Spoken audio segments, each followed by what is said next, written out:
Prince Christophe vous présente.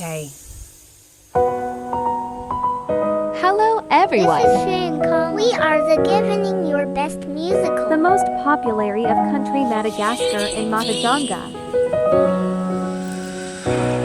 Efa mila ukivy za mavozotrô anao andamavy efa mandeha mahetry zao fô mamaitsy tagna kenyany za manambara anao fô etiatsy atao kilalao mba fagniriako anao ninabe raha tô sitrakao zaho tsy andao anao be fô ity anao na ino zava-miseho tsy alako anao be raha tô sitrakao zaho tsy andao anao be fô ity anao na ino zava-miseho tsy alako anao be ity foko raiso anao mba miangavy ao raha mba azo atao ny fiainako afoko anao ndeha hanory fiainam-baovao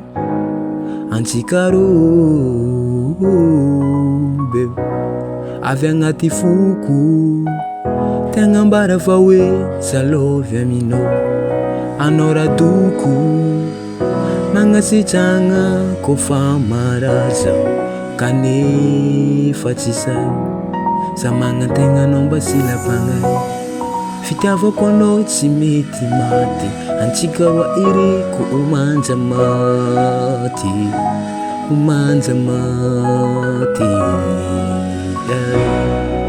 raha tô sitrakao zaho tsy andao anao be fô ity anao na ino zava-miseho tsy alako anao be raha tô sitrakao zaho tsy andao anao be fô ity anao na ino zava-miseho tsy alako anao be ity foko raiso anao mba miangavy ao raha mba azo atao ny fiainako afoko anao ndeha hanory fiainam-baovao ity foko raiso anao mba miangavy ao raha mba azo atao ny fiainako afoko anao ndeha hanory fiainam-baovao ity foko raiso anao mba miangavy ao raha mba azo atao ny fiainako afoko anao ndeha hanory fiainam-baovao.